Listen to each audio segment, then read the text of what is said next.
Welcome back into the shed, everybody. I'm your host, Jonathan Maas here, and I'm really excited to have with me in the shed for the first time, Sarah Risser. And go ahead and introduce yourself. Well, I'm so happy to be here. Thank you for having me today. So I do a lot of advocacy in the city of Portland, and primarily and increasingly I'm working and dedicating my efforts to Families for Safe Streets for our little local chapter here. But I also sit on the Pedestrian Advisory Committee, and I am currently on the board of Bike Loud, and I've dabbled with Oregon Walks as well.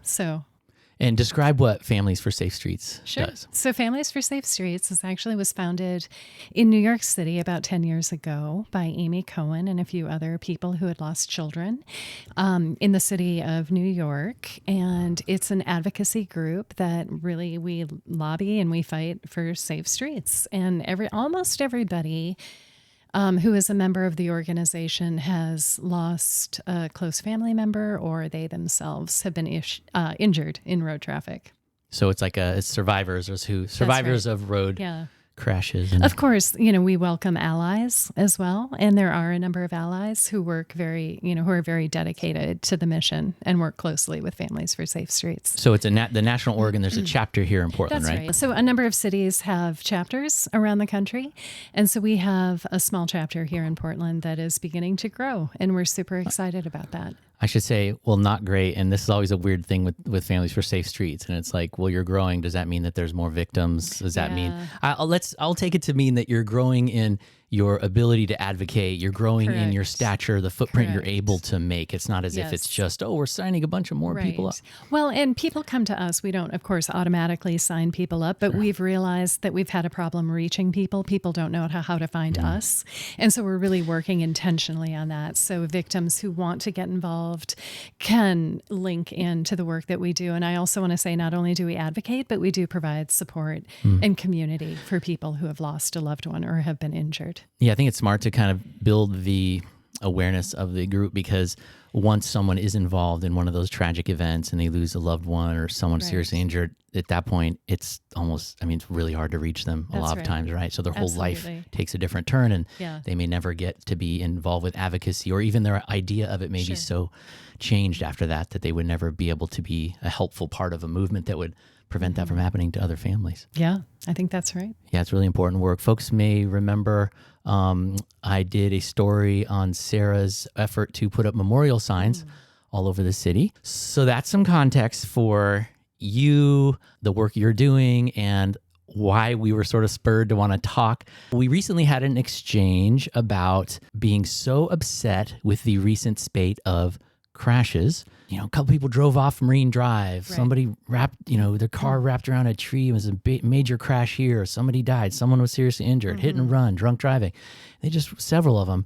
And that's happened, unfortunately, many times in the last 20 years. And there's probably a dozen editorials where I just get so mad that I try to write something that's going to solve it all, but it never works.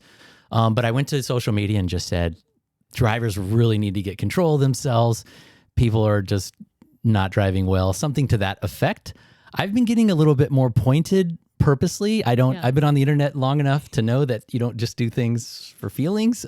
So I do think about what I write, and I intentionally wrote it to try to attract some blame and shame to the drivers. Yeah. Right. And so that got you interested. Yeah. And you challenged me about individual blame versus systemic, issues and that sort of thing. So we went back and forth, and you introduced me to a video by Jessie Singer, who is Families for Safe Streets, also Transportation Alternatives in New York City. Yep. She's an author of There Are No Accidents. Excellent book. It just came out in the last year or so. Yep. She had a video as part of a training, and I'll let you introduce the topic. So why did you want to send me that video in light of my exchange on social media that you challenged? Right. Well, so I remember my reaction when I saw your post on social media, and I looked at that. And there's no question that driver was probably breaking a law, speeding, driving irresponsibly. But what came to my mind immediately is that the system is so dangerous that we can blame driver after driver after driver. We can get angry, repeatedly when these horrific crashes happen, but that's not really going to do us any good, that we're going to end up spinning our wheels. We're not going to move the needle forward. That, yeah, of course, it's infuriating when you see, a driver crash a car, hurt another human being. But this happens so frequently. We see this happen countless times. We've got about 100 people who are losing their lives every day across the United States. We have no idea how many people are being injured every day. The issue is very systemic, and I just don't feel like it's a productive response to focus our anger on that individual who is using the system when the system is so flawed. So those were the thoughts that were going through my head when I saw your post. So of course I responded, and I don't remember exactly what I said. It was probably something along the lines of, it doesn't make sense to blame the driver. Yeah. Which I understand, intellectually, I Sure. get that argument. Obviously, I've been a huge advocate for systems change and all that for a lot of years and understand it Right. From a policy standpoint. The reason why I did that intentionally is I feel like increasingly we're getting so focused on the systemic thing. In part because other issues in our society where we focused on systems versus individuals, right? Whether it's any of the social justice things, environmental issues where we're talking about massive structural change versus does it matter if I recycle or not, right? So this is a similar situation in other issues. I will just say a lot of people think, let's focus on the system. But when it comes to this issue, the one that I pay the most attention to, I feel like there's a real dearth of people just coming out and saying, hey, drivers, what in the absolute heck are you doing? Is going on? Yeah. Jesus. I mean, obviously the choices you're making are ridiculously dangerous. Right. You're going to hurt someone else. So that my thing is too, a lot of times online, I'll go and I'll kind of test things out. Yeah. I'll kind of push a little bit and see what the response is, see what happens.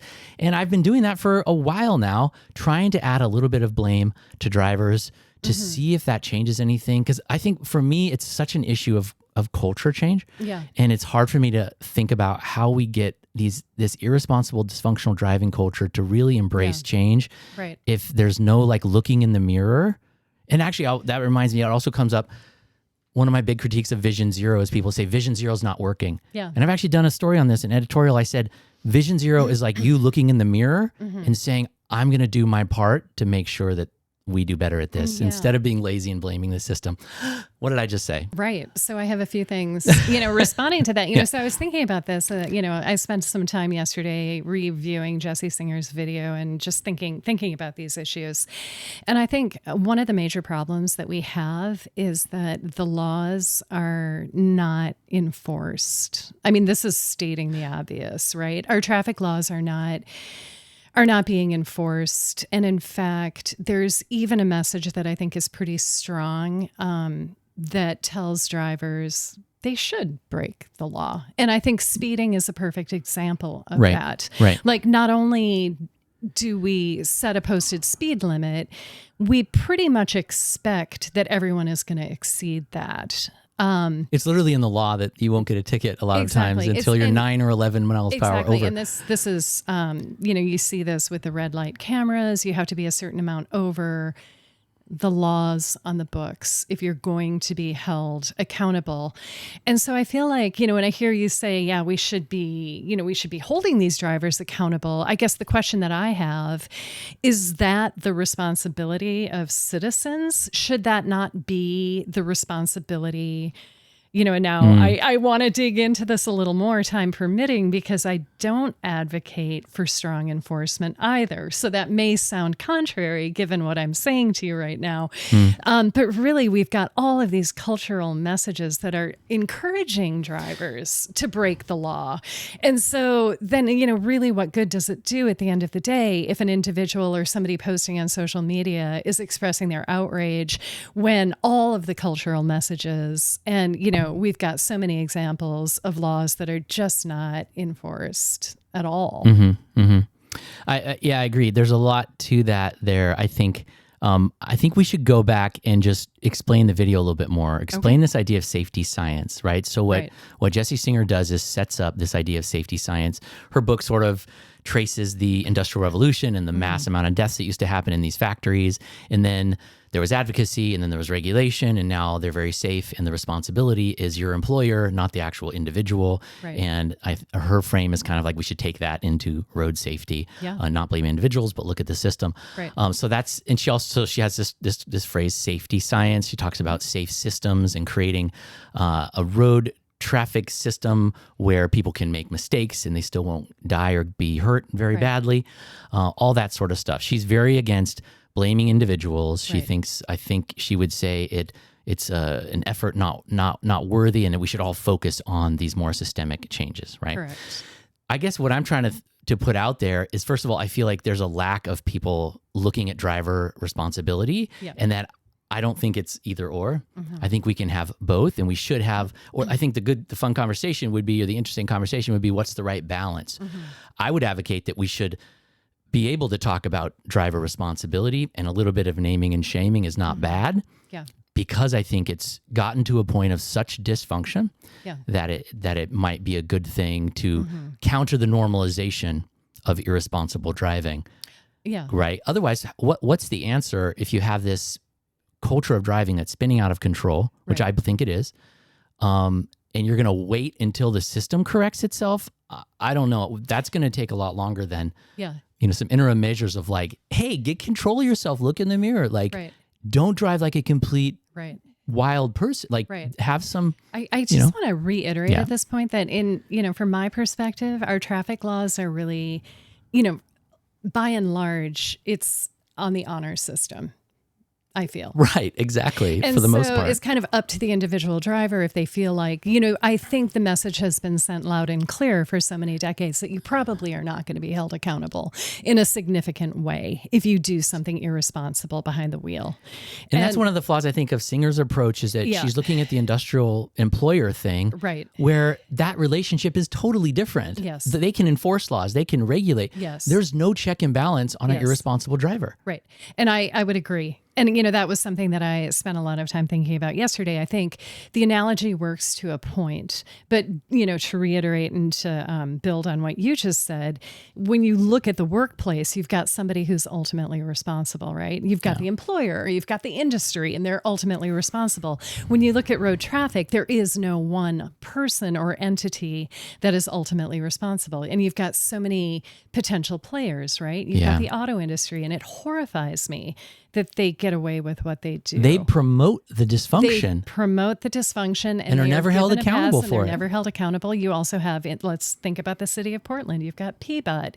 You've also got ODOT. You've got law enforcement. You've got the justice system. None of whom are so ever you've got responsible all of for these this. different entities. There's no one, where does the buck stop? Nowhere. Right. Yeah. I mean, if people want to complain about Amazon workers being mistreated or anyone at a meat packing facility, literally go to the boss's office, right? If you're the federal government and you say, hey, we will shut you down if you do not change your standards and regulations. That's right. That's a really nice, clean system, which is, for the most part, worked well. In the U.S., we're sort of at the late stage capitalism where it's working less well. Yeah. But that's how it's worked. And that's the frustrating thing, right? In the road safety transportation world, where do we look? Especially now, as the Trump administration hollows out any federal oversight that we may have had on something. I mean, just this morning, the CDC is basically non-existent, right? So what's going to happen to NHTSA or FHWA, these road agencies that we rely on to govern roads? So, as I thought about this conversation too, I was getting a little bit more like what Jesse Singer's saying is important. It's really good stuff. But I do think it's a limited analogy. And I wonder if you and I maybe agree a little bit more than we thought initially, or, or like what shape would that take? What would responsible driver blame, or I should say road user blame, honestly? None of this stuff is either driver or pedestrian or bicycle rider, whatever. Right. It's really, I will often use the term road user. And if I ever say driver, I try to say some drivers. So that people can't think that I'm painting everybody with a broad brush, because I'm very sensitive when people do that to my people. So I should do that in the same. So, is there a level of, blame you think that would be appropriate? Yeah. I mean, you're in a position as an advocate to set the narrative on some of this stuff. I'm in the position as a publisher and a platform owner to set the narrative on some of this stuff. You and I can influence other people who can set some of these narratives. Right. So I think it's a really worthy conversation. No, I think it is. If we introduce some of this responsibility, how do we do it? What's the balance? How do you do it and what's the balance? And I think, I think that enforcement is not a huge component of overall road safety and getting to a place where we have 0 road fatalities and we have safe roads. But I think at this point in time, it is really important to enforce the laws that are on the books, which is just not being done. But we're so far from realizing that it seems impossible. But until that happens, I just don't believe. Just a basic enforcement?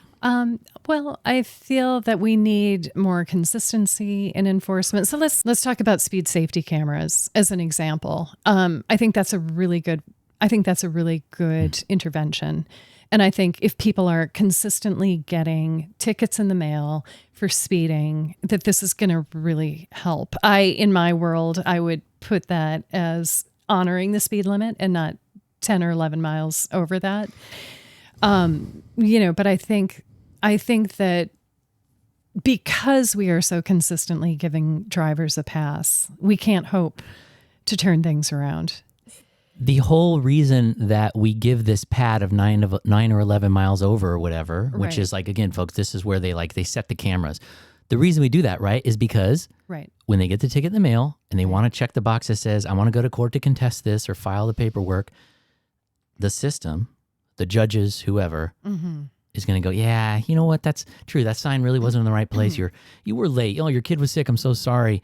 It's fine. This dismissed. Move on. You're a good person. You have no prior whatever. Yeah. Right. So that leniency is like built in. Again, it gets back to why it's so frustrating that we're not making more progress. I mean, that's a lot of my responses. If people read Bike Portland closely or read what I write, it's responses to stuff that's not working. It's frustration with the pace of change. Right. And while this year we're doing better with fatalities than we have for many years. Sure. Obviously, it's still there's someone was killed this morning on Northeast Columbia Boulevard, a walker. So the frustration, and it's like, I wonder what it would look like if we had a city council person or someone at PBOT do a little bit more of this, like, personal related, just like human related thing about, which would the funny thing about this, or the interesting thing, is they'd probably get highly criticized.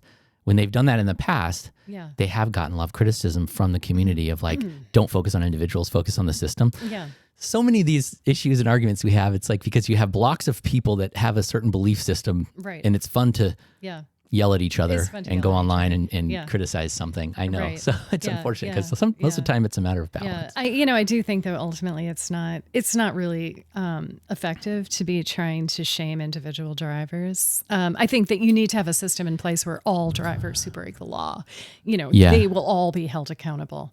And, this is peripherally related, but I think it ties into this cultural place, where we're giving, bad drivers a pass so consistently. And one thing that just perennially makes me crazy is when I read a police bulletin, which I do. I get the police bulletins, and, they so consistently will say the driver remained at the scene and cooperated. And I think we've really got to take a hard look at that. I know it may seem like a small thing, but I think this is just sending the message, right? Yeah. That, it's this person was okay. That whatever transpired had nothing to do with the person. It almost implies that they were a hero for sticking around. And I think that, this is hugely, hugely problematic. Yeah, that's part of it too, right? That's part of the normalization of the dysfunction, is that the majority of law enforcement officials, they sympathize more with the driver. That's right. That's how they see themselves. Yeah. That plays into the normalization. They don't want that person to be seen like a villain, because I've had an officer tell me, this was years ago, somebody was hit and killed while biking from behind. They were on a rural road, and I was talking to the state police person about whether or not there would be a citation or some kind of thing just about the driver's role. And it seemed like a really clear case where the driver should have been able to see the person. The police trooper literally told me on the phone, the guy's had a really bad day. Oh, yeah. It's been he's had a really tough time with this, telling me how he's grieving and all, right? That's the level of like, Right. normalization of dysfunction. I mean, we have to be able to say that Sure, was sure. a Yeah. mistake. It was an irresponsible thing. Yeah. Right. And Or, it's like part of it is like what wanting to was the show a mistake? record. Yeah. Yeah. You know what I would like to see in these police reports is more detail. Why did That's this funny. I crash want happen? less detail in police reports because detail is where you get into opinion. Well, there's that. To some degree. And police reports are notoriously inaccurate, and I fully acknowledge that. But I'm saying, specifically, instead of saying the driver remained at the scene and cooperated, wouldn't it be nice if, the conditions were dark and he was over the speed limit or she by how many miles per hour? Yeah. A little more about what caused this crash to get people thinking about why we have these crashes so frequently. I don't even think we'd be having this conversation. And this is like a lot of things in our world right now. There's such an extreme, there's a portion of extremism. There's a portion of extremism going on that throws everything out of whack. If we had the boundaries of behaviors, let's say on the road, were within reason. We're in sort of normal levels, right? Where you had some people would break the law sometimes because they're mad, they had too much to drink, there's some road rage, whatever, there was a mistake, maybe they're getting older, maybe they're too young, whatever. Yep. That's always there, right? You have great drivers. But like a lot of parts of our society now, we have this extremism because of other systemic factors that are broken down. So now you have this whole block of drivers that will go on Instagram and film themselves burning out and doing dangerous things. Like the guy who is doing donuts in a city park, right 2 blocks from my house. There's this level of extremism. That's like what I feel like I'm responding to a lot. It's like someone has to put on the record that the people are not just going to allow that type of extreme behavior happen and sit back in our chair and go, gosh, it's not going to be fixed until the system's better. I just can't. I can't live like that. Like, So I feel like we need to at least have on the record. Yeah. We're pissed. We're pissed. We don't accept this. Yeah. You got to be better. Right. Yeah. But where are you, but I Maybe think that's a coach in me. I don't know. I think that, maybe where you and I disagree is you're directing that at the driver. And I'm like, they're just doing what the system is letting them do. Oh, but they're not all the time. A driver's making a conscious choice to use their car in a way that's dangerous. Yeah. It's this, I don't care about anything. But it's this, I want clicks. I don't know. I feel like, this might be a terrible analogy and I apologize to you and your listeners if it is, but it's kind of like putting me in a room with chocolate and saying, you may not have any of that chocolate. And here I sit, Yeah, I don't. I'm trying to. I feel like that. We're just giving drivers this opportunity, and we're reinforcing it over and again. It's like, you can go out, you can do all of these But things. at what point would you say we're not giving drivers that? I mean, like this guy that jumps a couple curbs with his truck and goes into Peninsula Park and starts doing donuts in a city park in broad daylight. That's a street that's had a road diet. It's got 20-mile-an-hour speed limit. It's got a concrete separated bike lane. Sure. And he literally jumped into a grassy park. Well, yeah. And those interventions that you mentioned are really good, but there are other ones too, right? Like, why do we have cars that can go as fast as they can go? And this is something that Families for Safe Streets is really starting to work on, is the intelligent speed assist technology. Totally agree. Right. And I feel like we're light years away from getting that installed in every vehicle. But I think that this is another issue that nobody is paying attention to. Nobody is really talking about, why do we have vehicles that are so big, that are so dangerous, that can go so fast? Why do we tolerate this? And why do we focus on systems to mitigate around that? And that has always been very frustrating to me. Why do we let the auto industry get away with flooding our streets with such dangerous products? And that's where I feel like, that's another piece of this. That what you just said made me think of Jessie Singer's, the way she compares errors, which is choosing to do dangerous things or being drunk or whatever, versus conditions. Yeah. Right? Conditions being like your road design system. It's like individual versus system. Errors versus conditions. I thought was a helpful way to think about it. Yeah. So instead of error focusing on the individual, it's an error that those kind of cars can be sold. It's an error that the policy allows cars that can go 150 miles an hour and be just regular public cars I can go buy off a showroom. It's absurd. Right? So maybe that is, I can have, so I'm going to be able to do some blaming, which is going to make me feel better, but redirect it toward not like a policy criticism, like in the nerdy advocacy way, which I've done forever around Big Auto or whatever else, but make it more of like a shaming, pointing at Big Auto for selling that stuff. I mean, even as I say that though, I know it's like that stuff takes so much longer to solve, and people are getting hit and killed all the time. And I'm just like, I get back. So to go back to like, I'm really fascinated with culture change. Yeah. It's like, how do we get people to stop smoking cigarettes? How do we get, even, employers to think that they should protect their employees? I mean, whatever the shift in culture needs to be, and can we apply that to our space? Yeah. And in what way? Like, are there ways we can apply that to our space? Yeah. I think it's going to be really hard to shift culture when we've got an auto industry that's as powerful as it is. You look at the advertisements and the amount of money they're throwing at advertisements and how much they have glorified speed. I haven't seen recently auto advertisements, but I know they have. It's terrible as ever. It is terrible. Absolutely. Yeah. And that, that this is the message that so many people are getting. Which is why I think like we're on our own. Yeah. Well, we're on our own. And I don't have the ability to force the auto industry to change. I mean, whatever, like I do to change my personal tone on how I will speak about the responsibility of driving. Yeah. And try to influence my family, my friends, my neighbors, my community on my platform. And then changing culture as you go, so that whenever there is a dysfunctional moment, irresponsible moment, let the record show there's a clap back to that. Yeah. And that people rose up and said, that's really terrible. Right. That you should not do that anymore. That's not good. Yeah. And I think that would resonate with some drivers, but I think the reality is a lot of drivers who do this type of thing, especially the ones, at the street takeovers, I think they would, forgive me, but I think they might just laugh at you. It's true. Like, well, we had a good example of that. Care. We had an example over by the diverters. Right. There was we were having a rally about safety in the road, and somebody came by and did a burnout, a really aggressive, skidding of the tires, whatever you want to call it. Right. And Sean Martinez got it on video, and I shared it. And there's still I just got a comment today from someone. That was weeks ago. Right. And they said, yeah, you did a great job changing minds on that one. People really changed their mind. Yeah. And I'm like, bro, I'm just here to share it. I'm not trying to change it. Whatever. Right. But yeah, good example. They're not going to hear it. Yeah. That is a peril, I think, of my way of thinking, let's say. Sure. I also think there's this thing too, which this is always my critique of like the war on cars framing. Yeah.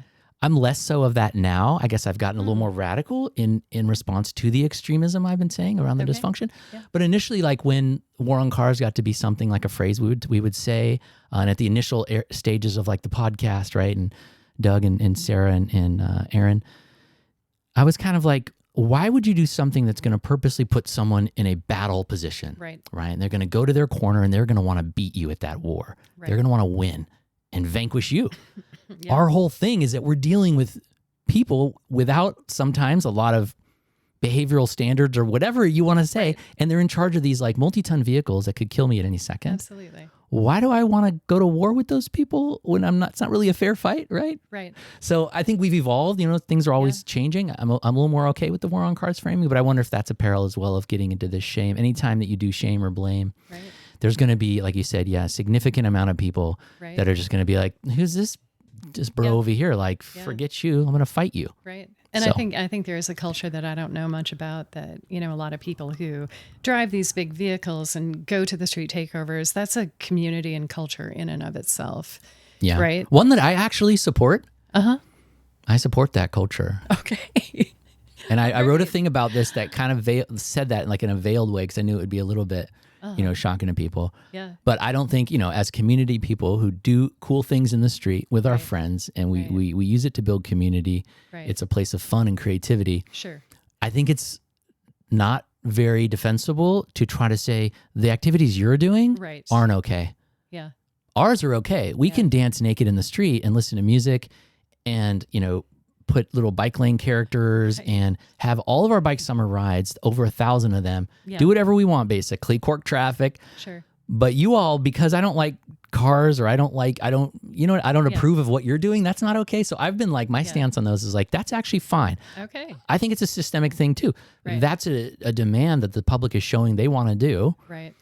yeah, there's some danger there, but you could argue that zoo bombing is dangerous. You could argue that a lot of things that bike riders do is dangerous. So like, let's find them a place to do that. I mean, but like, let's be realistic though, that, when you're on a bike, you're posing a much lower danger. I think, these vehicles, I mean, these vehicles are just so dangerous. Right. And if we had the regulation that you and I are both wanting and talking about, like would kids go do that on a golf cart or whatever, some 30 mile an hour maximum, or if we put a maximum size of a motor, you couldn't burn out. It does feel intractable at times because of the power of the culture and the power of the auto industry. I mean, how do you battle that? How do you push back against that? And I don't think government elections, voting, we can do that. We've just chosen not to. We have just chosen. Obama had the best chance ever with the bailout. But I wonder if that is something that Jesse Singer maybe didn't fully flesh out. Is just the reality of how do you change the system really?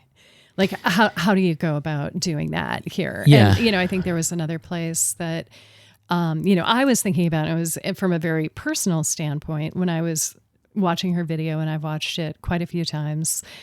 And I was thinking that it is really hard.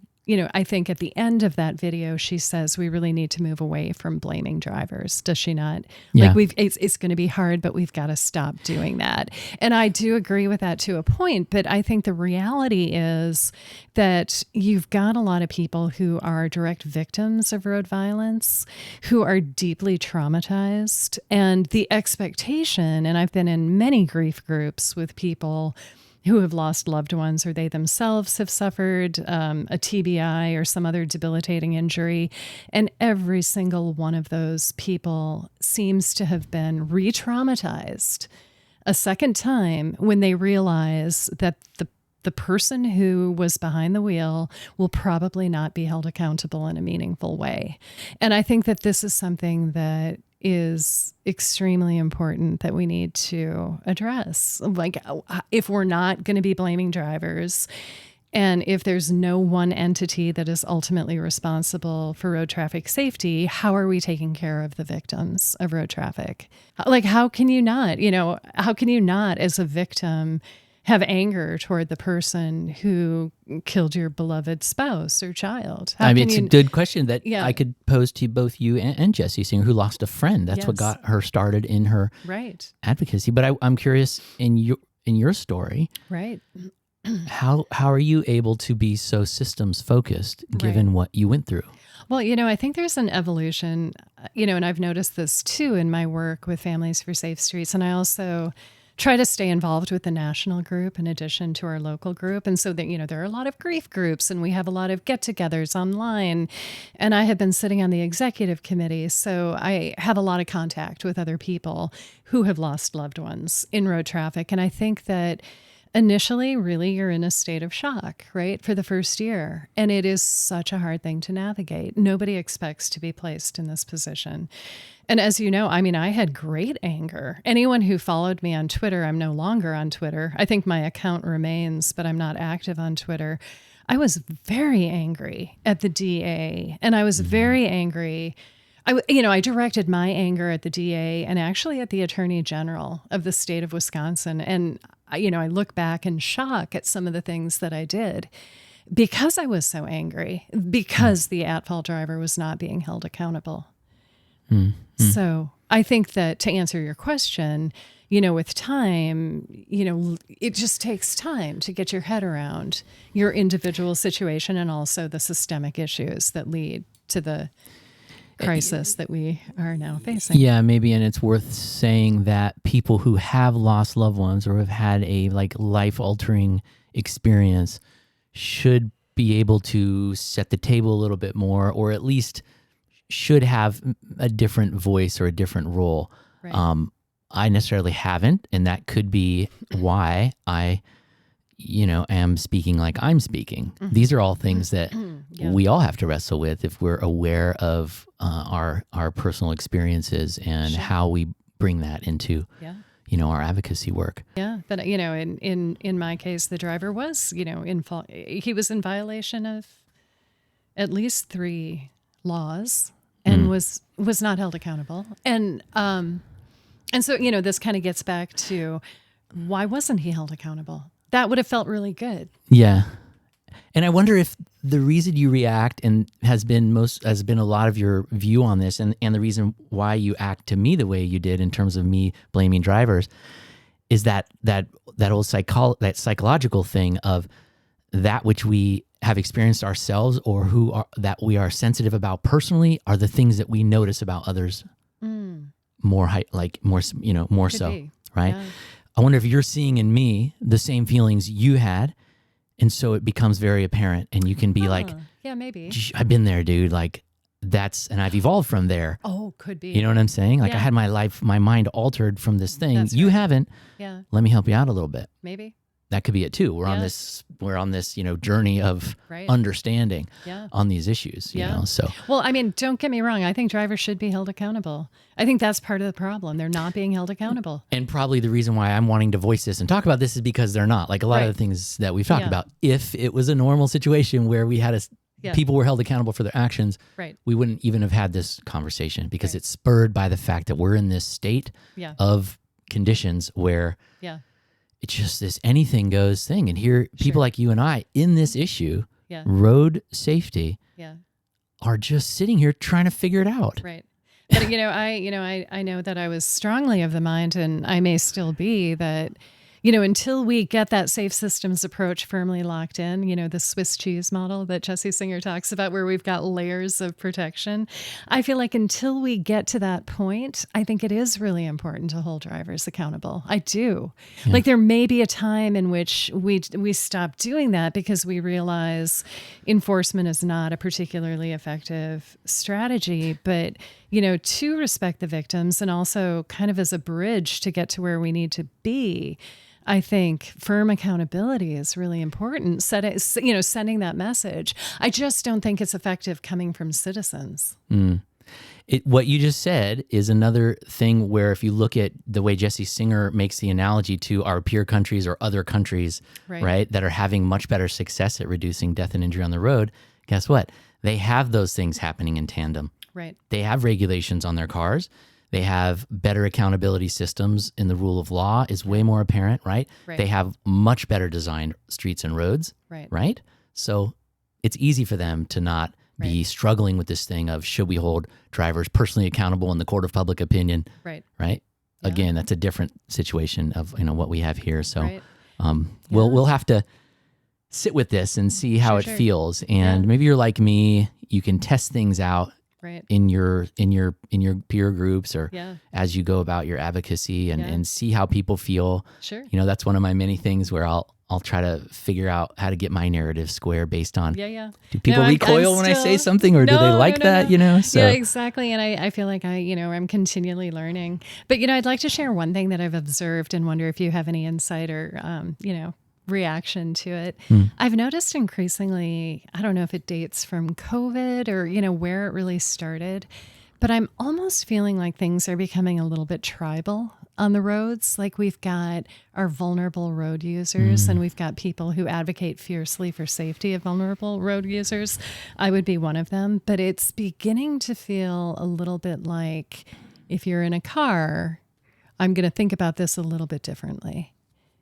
And it's not just the at-fault drivers, but I don't see, I see a lot of concern for pedestrian fatalities in the city of Portland and cyclists. Fortunately, they don't happen as frequently, but really crickets when a motorist dies. What I'm trying to say is that I think it ties into the anger that we direct at drivers. We're all using the same system. Yeah. I mean, the whole topic of like how we respond differently to different types of traffic crashes is a whole conversation in and of itself. I think is super fascinating. Yeah. A lot of that has to do with how the news business works. Sure. And how people respond to information. Yeah, but also and normalization within, I and think all that also kind of stuff. Within the advocacy community, I'm just noticing, people really are not, they're not moved to respond when a motorist or a passenger in a vehicle loses their life in the same way. Yeah. I mean, all the advocacy communities they're built totally differently. First of all, there's not the similar kind of advocacy community around drivers. Right. And you could say, well, then why doesn't AAA have a memorial program? Right. And I think advocates in biking and walking might look at that and go, Yeah. maybe there's something to that. Sure. Which ties into something I've thought for many years is why I don't support like the ride of silence. And those kind of memorials, I think, sometimes can be very self-oriented because they make cyclists feel good.